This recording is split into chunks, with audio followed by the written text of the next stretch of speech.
Salut, c'est Priscilla Brodeur du local de Pella. Je suis éducatrice à l'enfance et aujourd'hui, je vais vous partager une formule magique d'éducatrice pour intervenir avec vos enfants ou pour mieux faire passer vos consignes plates.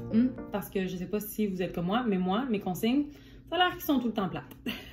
Alors, c'est une formule qui va vous permettre un peu d'amorcer la bombe avant son explosion. Si on prend l'exemple que vous êtes au magasin et que vous permettez à votre enfant de se choisir un jouet, vous trouvez cool?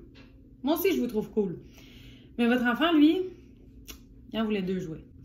Je sais. Dans cette situation-là, la réaction normale serait de dire « Non, mais là, t'en choisis juste un. » Avec la formule que je vais vous présenter aujourd'hui, vous diriez plutôt « Ah, t'aimerais ça avoir les deux, hein? Je comprends que tu trouves ça plate, mais là, il faut que t'en choisisses juste un. Avec lequel tu penses que tu aurais le plus de plaisir? Celui-là ou celui-là? » Je ne sais pas si vous avez vu un petit peu qu'est-ce que j'ai fait dans mon intervention, mais pour que vous soyez capable de l'utiliser dans n'importe quelle situation, je vais vous la détailler en fait. C'est une formule qui s'appelle ACCET. Donc, c'est un acronyme pour accueil, consigne claire et soutien. C'est les 3 éléments à retenir dans peu importe quelle consigne vous voulez donner à votre enfant. Le point central, dans le fond, c'est la consigne claire. Donc, on rajoute juste clair pour dire qu'il faut qu'il y ait le moins de mots possible dans votre consigne. Parce que la capacité d'attention d'un enfant, surtout pour écouter nos consignes, c'est en secondes et en fractions de secondes que ça se compte. Donc, on veut le dire le moins de mots possible, le plus rapidement. On dit ce qu'on a à dire et c'est tout. Par contre, retenez que votre enfant n'écoutera pas votre consigne si vous n'écoutez pas son émotion d'abord. C'est pour ça qu'on veut l'accueillir. On accueille son émotion, sa situation, on accueille son problème, même si pour nous, c'est zéro un problème, pour lui, ça l'est. Donc, on l'accueille. C'est pour ça qu'au magasin, je dirais à l'enfant « Ah, tu trouves ça plate, hein? T'aimerais ça avoir les 2 jouets, je comprends. » Ou, par exemple, si votre enfant est à l'extérieur, il va absolument enlever son manteau, mais il fait froid. Donc, vous lui dites, t'as chaud dans ton manteau, hein, je comprends qu'il te dérange, mais là, tu dois le garder. Rendu là, donc, on a accueilli, l'enfant était plus disposé à nous écouter, on a dit notre consigne, mais là, ce qui arrive, c'est que devant une consigne, un enfant, c'est un peu perdu.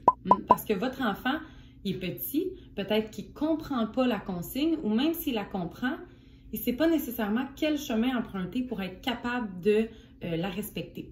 Alors, on va le soutenir là-dedans. Les 3 façons les plus simples d'offrir son soutien à votre enfant, c'est premièrement de lui proposer des choix, donc comme au magasin, avec lequel tu aurais le plus de plaisir à la maison, celui-là ou celui-là.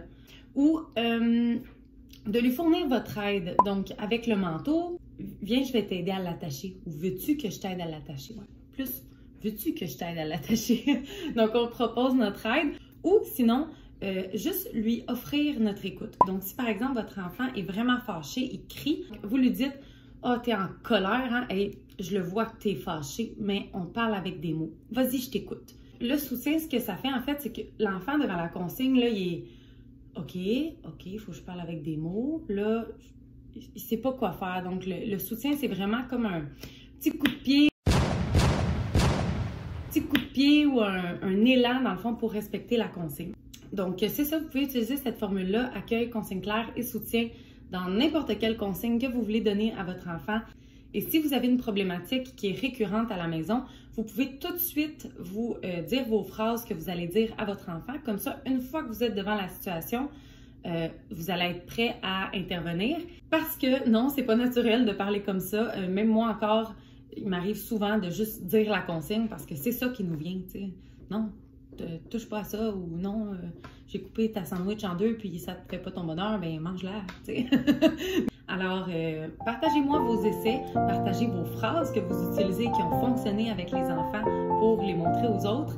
Et j'espère que ça vous a aidé. En tout cas, moi, personnellement, je trouve que c'est magique, cette formule-là. Et mes collègues aussi, on s'en parle souvent.